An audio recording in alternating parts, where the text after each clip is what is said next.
Greetings, family. You're tuned in to the Sajdah Morning Coffee Talks. I was about to say Saturday, but we're on 2 days a week now with Coffee Talks, Friday and Saturday. So welcome. And today is part 2 of our 3-part series on the power of asking. And today we're going to talk about the benefits of asking questions.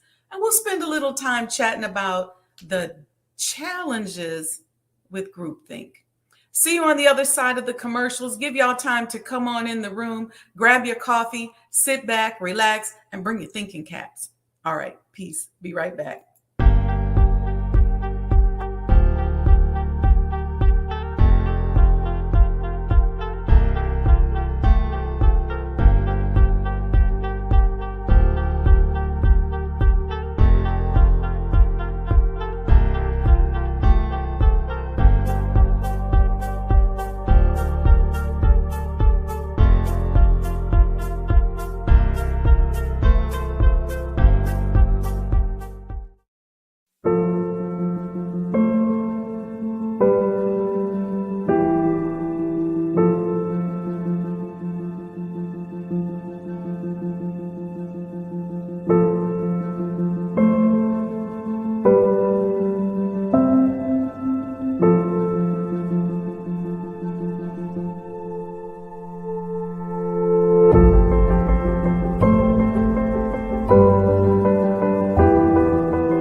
O Allah, guide me among those whom Thou hast guided aright, and preserve me among those whom Thou hast preserved, and befriend me among those whom Thou hast befriended.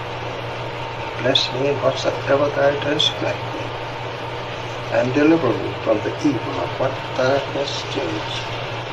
Surely Thou judgest, and none can judge against Thee. And he whom Thou befriendest is not disgraced.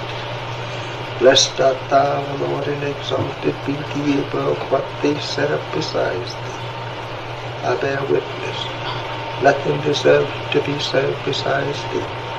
And I bear witness that Muhammad is Thy servant and apostle. Amen.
Assalamu alaikum, family. Happy Friday. Some of you all been waiting for this day all week. But some of us, we work every day, so it doesn't really matter. But it's always nice to get a little break from, what's really nice about it is just you get a break from just the routine of people who are in their robotic phase of going through the week. And, anyway, that's a whole nother conversation. But welcome. Thank you for having coffee with me today on Friday. I got my coffee. I drink decaf coffee. So I got a little decaf in here with some vanilla cream and a little touch of agave. So I'm excited about that. Especially now that Ramadan is over with, I can go back to nursing my warm drink throughout the course of the day. Ramadan was good to me because I felt like I turned over some new leaves, broke some old habits. I feel new after Ramadan, and it did me good. I lost a lot of water weight, so I'm happy about that. So working to keep that on, working out and just doing that. And I changed my workout routine a little bit, which has also helped. So I'm excited, right? Summer's coming up and it makes sense that you can look good in them flowy garments, drop a few pounds. So I'm excited. So welcome to each and every one of you in the chat. Today is part 2. Thank you, Mom. She said, you look so beautiful. That's so sweet. Thank you. It's nothing like your mother telling you that you're beautiful. That's a whole nother level of compliment. Welcome, Monica Daniels Muhammad. Assalamu alaikum. She says, great day all. And welcome to Nubia Latifa. Welcome. Thank you, everyone, for being here. Today is part 2 of our 3-day series. It's my little sis right here, Amira Muhammad. I just love this little girl right here. She ain't no little girl. Let me stop. I just love this young woman right here. Wa alaikum salam and good morning, peace and blessings. Today is part 2 of a 3-part series we're doing on the power of asking. And if you missed yesterday, go back and listen to part 1, because part 1 is going to talk to you about, I was talking about the spiritual benefits, of asking and the brain waves that we emit when we ask questions, and the divine feminine space we create when we open ourselves up to asking questions. Happy Friday, Sister Betty. Thank you for joining. So today we're going to talk about the benefits of asking. Asking questions benefits both sides, right? Helps to facilitate discussion, but more importantly, it helps you to understand where a person is coming from, because a lot of times we make assumptions in relationships and we assume that a person knows what we're talking about. And when they ask a question, then it helps us to understand where they are. And then sometimes when we ask the question, it helps us to begin to formulate our thoughts around something. A lot of times we have a question because we're confused. And then the minute we ask a question, we go, oh, I get it. This makes sense now, right? So we're going to talk about the benefits. And y'all know I've been saying through this whole series, closed mouths don't get fed. You got to open your mouth and ask a question. Open your mouth and ask a question. That's what has to happen. All right. So we're going to talk about that today, the benefits of it. I have a few quotes here that I put in the chat. And before we start, I'm just going to read them so that it can begin to get your thinking caps flowing. I want y'all to warm up before I start talking to you about these benefits. Here's the first one. Sometimes we get so caught up in appearing smart that we become afraid to ask the question that will actually make us smart. You know, people like that who are smart in their head, or maybe they used to be smart back in the day and they still think they're smart. or they're smart in that circle of influence that they're in, but they don't ask enough questions, so they really don't know much. Go back to this quote. Sometimes, this is John Hawkins, sometimes we get so caught up in appearing smart that we become afraid to ask the question that will actually make us smart. This is the trap. This is the smart girl, smart boy, smart dude trap. Where you think you're so smart that you can't ask questions. You think you're so smart and you're so caught up in the persona of being smart that you don't even want to look like you don't know anything. You don't want to look like you can't fail. And people who are haters will come back to you. I've had haters go in my DM and say, oh, you're so smart. You've been building all these $1 million businesses. How come Elijah Muhammad house ain't done? I said, because of people like you, because of haters like you. But guess what? We're going to win. We're the winner in the end. Trust me on that. So people play that and they think that they know that that's so common that our ego gets caught up in being smart, especially if smart is your mojo. So think about that. Don't get so caught up in appearing smart. Here we go. Here's another one. The smart ones ask when they don't know, and sometimes even when they do know, right? Some people are so smart that they ask questions even when they know the answer. Not only are they maybe sometimes trying to confirm what they know, but they just might be wanting to put the knowledge out there into the lexicon. So smart people ask questions. That's the moral of the story. Here's the next one. When we can get multiple sets of brains working to find answers, the odds of coming up with good ones are far better than if you rely only on your own brain. That's from Tony Robbins. I love me some Tony. Think about that. And this is especially true in organizations, because a lot of times we like to run our organizations, our businesses and stuff, our nonprofits like dictatorships, where everybody's waiting like little birds chirping in the nest to be fed what to do next, where to go next, how do I do this? And then the creativity of the people in the company just tends to die, or people leave because they have a burning desire inside of them to be creative, but they can't be because you as leaders don't value multiple sets of brains working on answers. There's nothing wrong with think tanks. There's nothing wrong with bringing people together that have different views on things and figuring out a solution. There's nothing wrong with hearing from the masses. We have to stop mimicking what we believe. No, let's stop mimicking our slave master who said, this is what you're going to do and this is how you're going to do it. And then we open up businesses and we do the same thing. We run organizations and we do the same thing.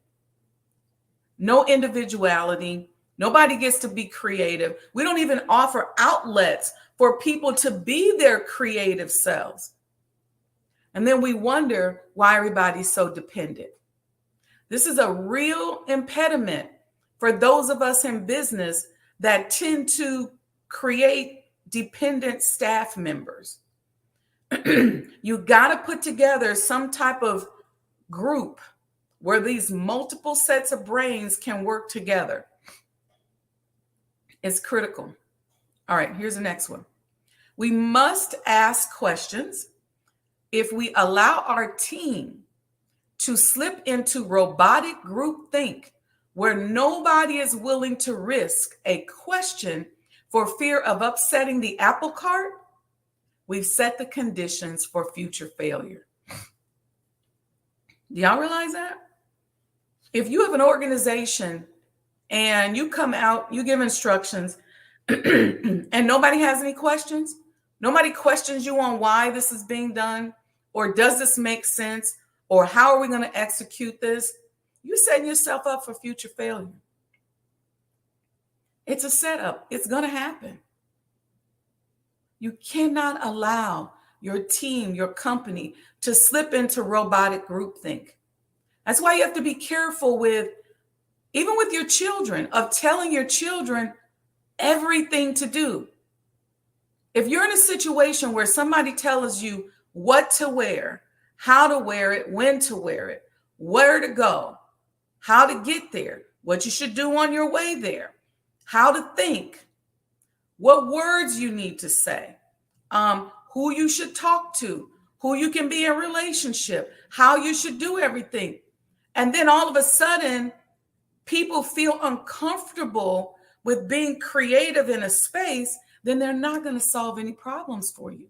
Your business is going to have lingering, hidden problems that nobody in the organization is going to address. They're going to know they're there. And then you're going to create this dishonesty, this hypocrisy, this two-facedness within your organization, because people are going to be one way in your face and another way behind your back. Why? Because they can't come to the table and be themselves. So that's something we have to work on as leaders, because we do not want to create the same business model that utilizes the same interdependencies that have enslaved and preyed upon us and put us in this position in the first place. Okay? Groupthink is very, very dangerous. Can be very dangerous. It can be good. You hear the thing about Black people. We see somebody running towards us, and all Black people, we're going to take off running. We're not going towards it. In that case, they might save your life. In other times, it can be a death blow to your organization, because all your organization needs is a little challenge, and it won't survive unless you're telling it what to do. And if you're telling it what to do at every turn, 9 times out of 10, pretty soon you're going to miss the mark, because you're not in the trenches. You're not in the field. You don't know what people are saying.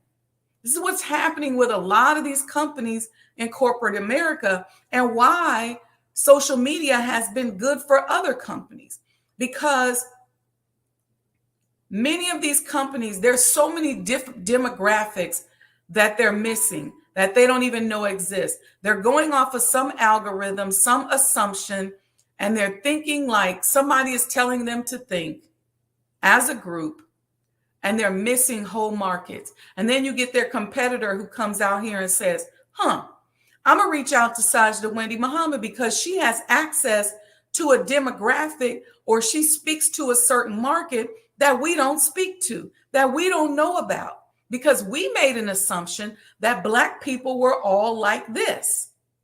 And what we're learning is that we're wrong. That's where groupthink can be dangerous. It's good if you want to prey on people. It's good if you want to hide the truth. It's good if you want to collect money from people and get people to do what you want them to do and not question you. Anyway, we'll keep going. Let's see. Let's go over this one. This is going back to the groupthink conversation. Members will suppress dissenting viewpoints, fail to critically analyze alternatives, or make irrational decisions due to pressure to conform. In the context of organizations, groupthink can have detrimental effects. It'll stifle innovation, it'll encourage unethical decisions, and contribute to strategic blunders. We have to open ourselves up so that our organizations can ask, people in the organizations can ask questions. People can contribute to the ongoing concern of the business. They can put some skin in the game, and this will help them. Otherwise, people become like the Walking Dead. They'll do what you tell them to do. They'll wear their uniform. They'll clock in at the right time because really they just want a paycheck. But then after a while, even if they don't feel like the paycheck is good enough, then they just become the Walking Dead. Heartless, irrational, under pressure to conform. um, not being innovative, unethical, all of that. All right. So let's. I hope that got your thinking cap going. Let's talk about excuse me, the benefits of asking questions. Let me know in the chat if y'all all right. Y'all got any questions about those few quotes we talked about? I want you guys to keep your questions, because when we come on tomorrow morning at 6 a.m., I want you to have your questions about asking questions. And we'll talk a little bit about how to form questions. Okay? Because sometimes when we're too vague, or we're not honest even in our questioning, that can be detrimental as well. But let's talk about these benefits. Number one, asking questions builds knowledge, because it can help to facilitate a discussion.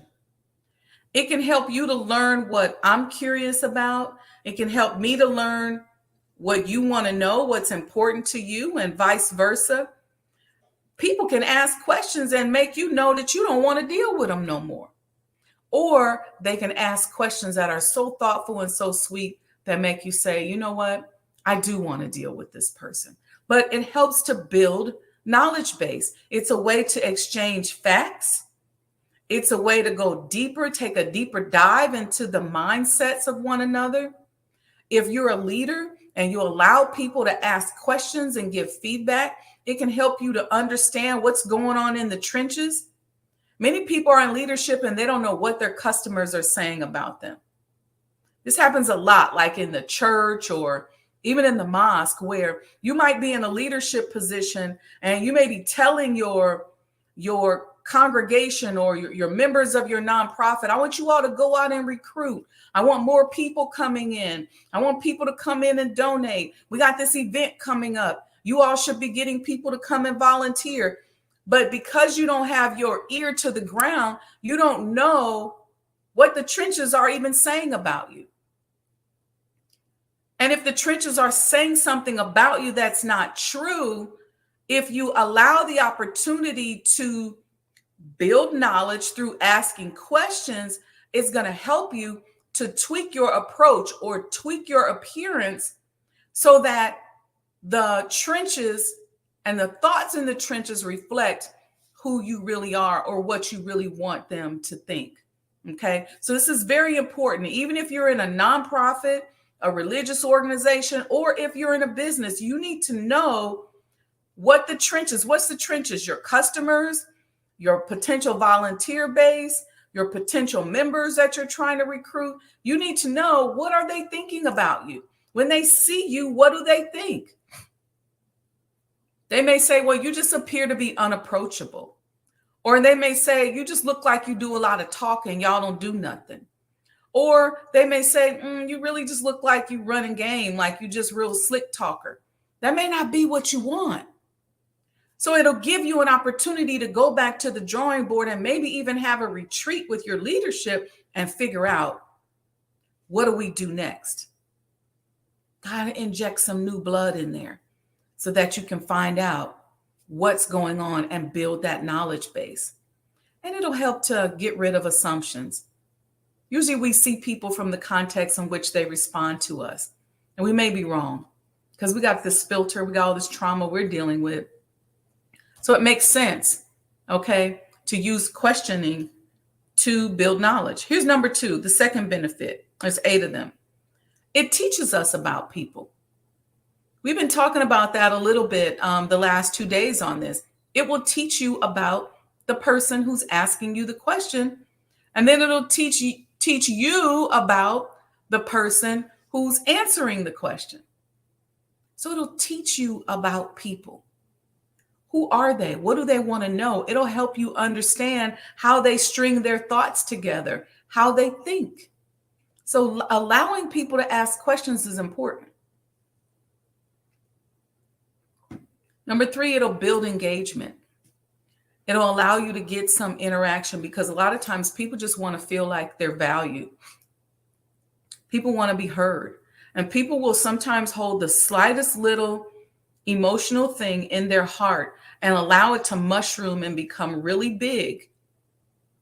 And just by you asking them a question or allowing them to express that can make all the difference in the world.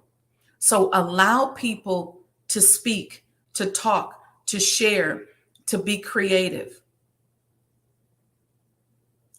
Some people say, you know what, I just want to be, I'm a creative being. That's how I am. I'm a creative person. I just love, love, love being creative. I don't like being in a situation where my creativity is stifled.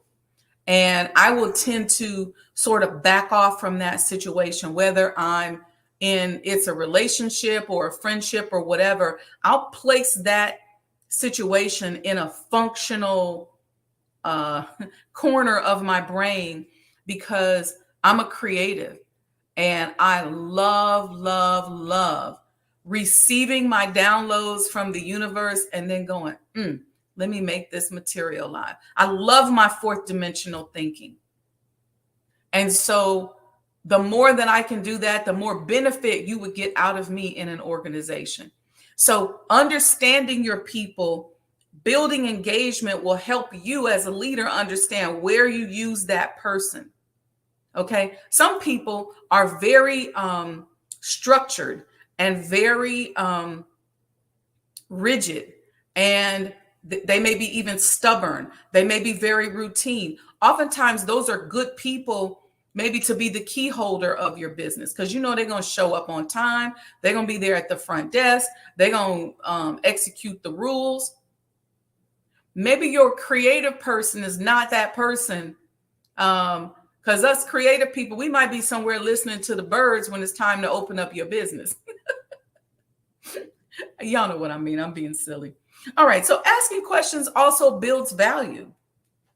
All of this is kind of all intertwined, right? So we build value when we ask questions and we allow people to ask questions.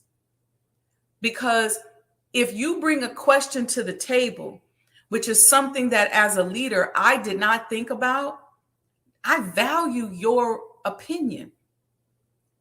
And if you bring that to me and I then make a pivot in the organization because of some valuable information that you shared with me in the form of a question, maybe in a think tank, in a meeting, guess what? There's value. There's an exchange of value. Now we both value one another. So it builds value. Not only that, it helps me see how you value the organization. It's another thing. All right. It also, here's another thing that asking questions does. Asking questions helps you to build a roadmap. Now, we've been talking about this from the standpoint of an organization today. And yesterday we were talking about asking questions of God or of the universe. And I want you to understand that it's interchangeable. Okay. On this show, we don't separate our spirituality from our business. Our spirituality is very much a part of our business on this show. And asking questions builds that roadmap. What do I mean by that? The answer to the question can tell me if I need to go this way or that way.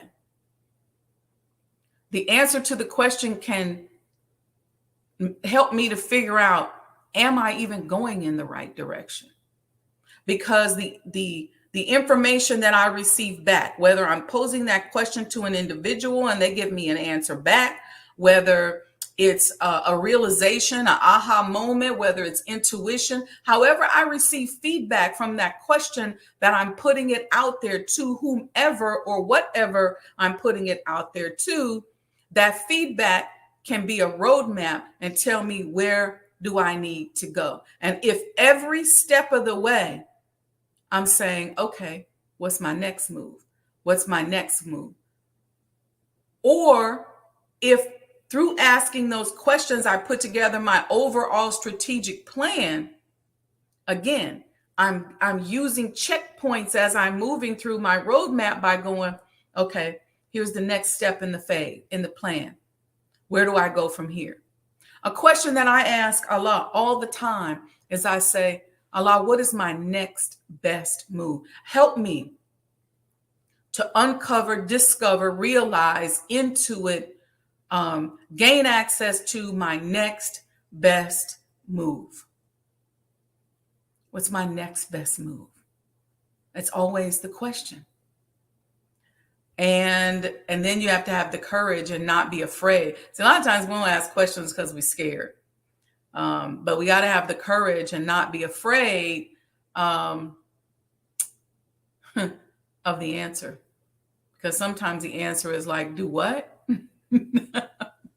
Move here, go there, give up this or that, Anyway, number 6 is it breaks up groupthink.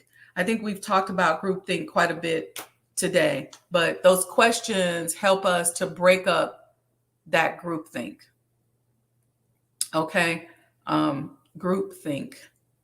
Number 7, it gives us clarity about what we want.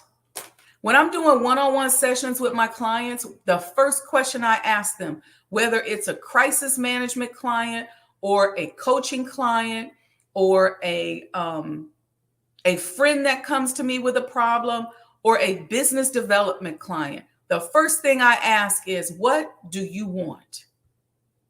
And sometimes people are so afraid to say what they want that they won't say it. And I have to keep asking them, tell me what you want. Don't come to me about a problem and ask me questions and start steering me down a direction because you think this is the right way to go, but this ain't really what you want.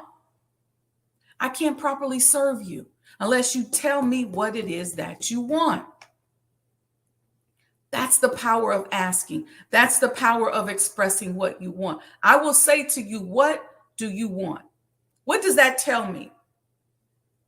It tells me whether or not I can even be of service to you, because you may want something that I can't help you with. You may want something that's really unrealistic, or you may want something that's very realistic, but we over here going down the wrong path. So I always ask the question, what do you want? And if you don't know, if you truly don't know what you want, then guess what? We're going to do a series of exercises and have some conversations so we can figure out what it is that you do want. And probably break you out of the groupthink thing where you're just waiting for someone like a little bird to come and drop the worm in your mouth and say, this is what you do, little boy. This is what you do, little girl. Here's your food. See, some of us are mad because nobody won't do that to us. I can't tell you how many entrepreneurs I meet with who don't really want to work. They don't want to do anything. They want somebody to give them the money. They want somebody to open a business for them and give them the space. And if you don't do that, then they ain't trying to hear it. That's why it's important to see I like to see who's serious about their business, because many times people are just looking for somebody to give them something. People are just looking. They see a whale somewhere. They see somebody with money and they will court you and be your friend and be all up in your face because they think you got a couple dollars to give them. And when you don't give it to them, then all the things that they promise you, they're not going to do in the first place. So the good thing to find out up front is, what do you want? What do you want?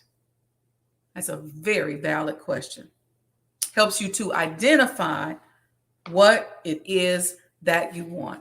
And I talked about this yesterday, that one of the things that I always say to my clients, have you asked this question? Have you asked that question? And then sometimes they'll say no. And I'll say, well, what are you afraid of? All they can do is say no. Sometimes somebody saying no to you is good. Because if you know that's a no, you can take it out of your brain. See, because we believe in a spook God, we're sitting here wanting something to be what it's not. And the person done already told you no. See, a real manifester goes, okay, they said no. Let me go this way. Let me find another direction. They may come around to something else later, but right now, I'm not going to beat that dead horse, excuse that phrase, because they already said no. And so many of us, I see, and this is a Muslim thing. We go, we don't believe in a spook God. Yes, you do. Yes, you do. Because you're not utilizing your creativity. You're not utilizing your individuality. You're sitting up mad and disappointed because somebody within an organization ain't giving you what you want. They ain't doing what you want. You didn't put your whole life in the hands of somebody else that got all this responsibility. And then when they're not addressing your responsibilities, you mad. Now you gotta leave. You gotta go somewhere else because you upset, you disappointed. But at the end of the day, your real problem was because you believe in a spook God. Yes, you do. You may sit up and say, "Oh, God is a man," and you go, "I believe that God is a man. We don't believe in the spook God," but you do. Because you're not planning on doing for self. You're not taking a chance on doing for self. You're not taking a chance on any kind of creativity. Somebody walk in your house, they don't even see no evidence of your personality. You don't even know who you are. You don't even have a personal relationship with Allah where he can deposit himself in you. He put you here for a reason. And you done pinched him all the way off trying to satisfy somebody that ain't got time for you and who your life is not their responsibility. We got that bad as Black people. We always trying to replace the slave master. Well, replace the slave master with the leadership in the mosque. Replace the slave master with the usher board. Replace the slave master with our boss at work. Stop that. Let's put things into perspective. You and I showed up on the planet for a reason. And I started the conversation yesterday by saying something that I have been doing for years is trying to make sure that my mental thought pattern is outside and stretched beyond the 6,000 year history that represents the mindset of the system that we live in. I don't think of myself within that 6,000 year time frame. So when you see me talking about my ancestors or tracing my DNA, I don't stop at slavery. I don't stop at what we call Africa today. I'm going beyond that 6,000 year history, because when you start looking at the amount of time that this universe has been in effect and how long you and I have been here, guess what? That little 2,000 years, if you go back to 2000 or you go back to the 1900s, that's nothing. See, this 6,000 year period is a mindset. A mindset has created all the systems and all the processes and all the suffering and all the slavery and everything that has happened within this 6,000 year time frame. But I'm older than that. I'm bigger than that. I'm wiser than that. My brain extends beyond that. I was here before that. And so I really try to stay on top of history. I try to, if you know anything about me, I'm always, if I watch a show that'll take me past the 6,000 years. I ain't got no problem looking at some Titans. I spend time on YouTube looking at ancient civilizations because I want to connect and fire off the brain cells in my brain so that I emit brain waves that are bigger and more expansive and cut through this 6,000 year mind history that we're living in. Y'all don't hear me. Y'all don't hear me. Because see, we caught up in that little history. We limit ourselves. We get caught up just in this little pocket of history because we can't expand beyond what we know because we don't study history. But if we study history, we'll see people that look like us. I was looking at something the other day, and the AI was breaking down what it might have been about the Sybils or the Anunnakin or something. And I saw where the AI had generated what its intelligence thought that those people looked like, and it looked like me. I said, oh, shoot, look at me. Now that you may say, now, come on, girl, you being silly. No, I'm not. Because I know my mind was back then. I know my mind is an extension. When you start talking about the Great Pyramids being before the Mayans and before the Aztecs, you're talking about going back 7,000, 8,000, 10,000, 250,000 years. My mind is an extension of that. Your mind is an extension of that. So the questions I pose to the universe are those kinds of questions that come from that 250,000 million-year-old, trillion-year-old mind. That's why it's important, family, and this is for those of us as Muslims, that we stay entrenched in this book, this supreme wisdom. It's okay to get caught up in the Bible, but we all know that the Bible is a compilation of a number of different writings, and it's going to constrict you to a certain time frame. And it's okay to get caught up in certain things. But when you got supreme wisdom given to you by God himself, what are you doing? We have supreme wisdom in the Nation of Islam that is mathematical facts and civilized way of being that dates all the way back to the original creator himself. See, y'all didn't know that. Y'all thought we was just a people running around here in bow ties and headpieces. And I know sometimes we act like it. But do you know the keys of knowledge that we are given in the Nation of Islam? Listen, y'all better come on over here and learn and find out and take this wisdom and take this knowledge and extend your brain waves beyond this 6,000 year history, because we're way bigger than that. We are the response to something way bigger than that. Our life ain't about slavery. Our life ain't about the white man and the black man. Our life is about the evolution of civilization. That's who we are. And that's how we have to start thinking. And that's why we got to be scared. We got to stop being scared to ask questions. And we got to get ourselves out of groupthink. This is big, y'all. This is big, people. We have the ability.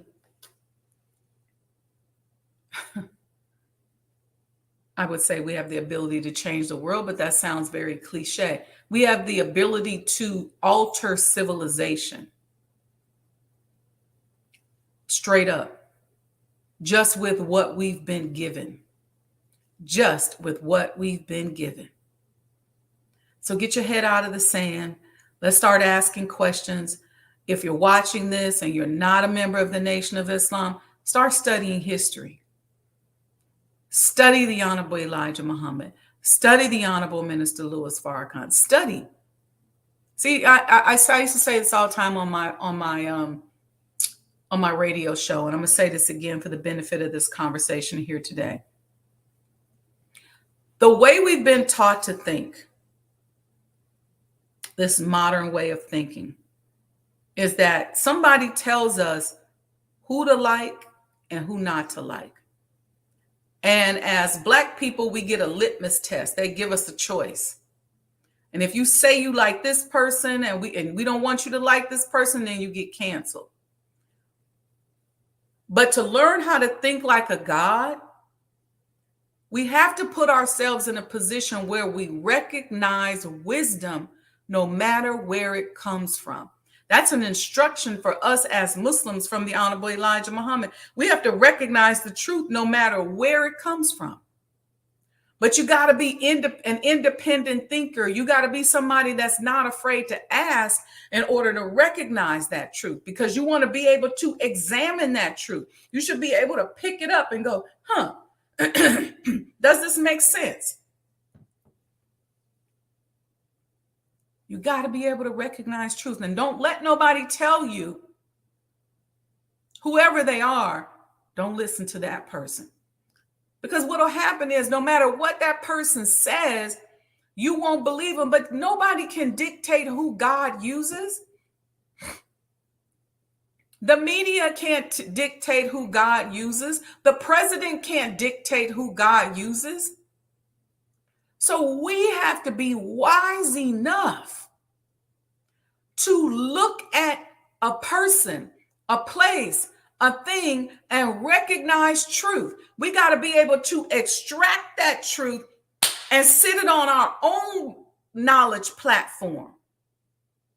So you should have a platform of knowledge that you access when you need for answers that includes wisdom from a number of different sources. That don't mean you can't be a Christian. That don't mean you can't be a Muslim. That don't mean you can't be a Jehovah's Witness. What it means is that you're smart enough to recognize truth wherever you see it. You ain't got to even like me in order to recognize truth that I'm saying to you. You don't have to like the person. You can think they ugly. You can think they whatever you want. But if they speak in truth, you pull that truth off and put that in your platform. And stop letting people tell you to make a choice. Is it Tupac or Biggie? What if you like Tupac and Biggie's music? Do you like Michael Jackson or Prince? What if you like Michael Jackson and Prince? Why you got to make a choice? Do you like Malcolm or Martin? What if you agree with some things that they both say? Why you got to make a choice? Are you a Democrat or a Republican? Maybe you agree with some things that they both say, and maybe you disagree with some things that they both say. Why do you have to make a choice? Why you got to slap a label on me? I'm not a slave. You don't label me so you know what to do with me. You slap this letter on my forehead, and now as I move through society, you know what to do with me because you've already labeled me. You don't get to do that to me. You don't tell me who I need to look at. Well, let's see. Do you like Chris Brown or Usher? Maybe I like them both. Do you like Beyonce or Taylor Swift? Maybe I like them both. Stop being slaves in the way that you think. Stop letting people put you in a category and slap a label on you. So now they know what to deal with, how to deal with you. I saw this so clearly. I'm going to say this one last thing before we go. I saw this so clearly when I was in Benin at the slave malls, because I saw on the walls where they would just go rice farmer, iron worker, breeder, where they slap these labels on people. This is part of the problem with our children when they get ready to go to college. Because we want them to pick a category. We want to slap a label on them. Guess what? One of the biggest blessings that I could say is my parents didn't slap labels on us. So guess what? I'm an engineer. I'm an accountant. I'm a financial advisor. I'm a public speaker. I'm a real estate developer. I'm a business developer. I'm an artist. I'm a singer. And I'm a spiritualist. I'm a public speaker. I'm a radio host. I'm a motivational speaker. I can be whatever I want to be, and you don't have the right to slap a label on me. So you're not going to make me choose. Do you like W.E.B. Du Bois or you like Booker T? Well, guess what? Sometimes when I read their books, I see where they both coming from. And I have the right to take that knowledge and put it into my platform. Some of y'all scared because y'all like the minister. So you got to listen with your headphones on and make it real quiet. Guess what? If Minister Farrakhan is saying something that you agree with, you don't owe nobody no explanation to say, you know what, I'm going to extract that and use that. If T.D. Jakes is saying something that you like, or Joel Osteen is saying something that you like, you got a right to say, you know what, I like that. I'm going to use that. Or you can say, yeah, you know what, I don't like that one, but I like this. Stop letting people put you in a box, because once they label you, once they package you, they can ship you off to wherever they want you to go. And I'm going to leave it at that. Let me see what y'all saying in the comments. Let's see. Sister said, yes, indeed. All praises due to Allah. All great perspectives for true development. Thank you, Sister Monica.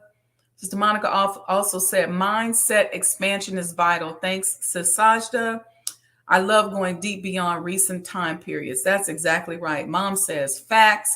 Sandra D says, Assalamu alaikum, family. Happy every day. I'll have to watch this later and get Friday on my schedule. Absolutely. We're also thinking about, I'm going to start doing Mindset Mondays.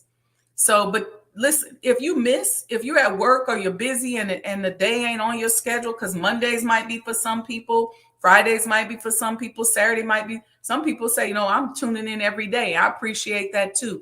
But you can come right back here to the Sajdah Wendy Muhammad YouTube channel and get caught up on past episodes.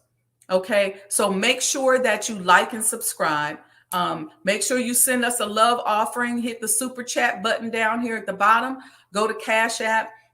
If you like it, put the power of asking in the comment, Sajdah Enterprises, and give something to help support the platform. But we've added Friday to the mix. So we got Friday morning, Saturday morning.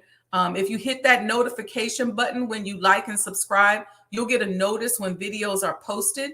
And if you're busy during that time, just add it to your to-do list or your calendar and come back and check it out later.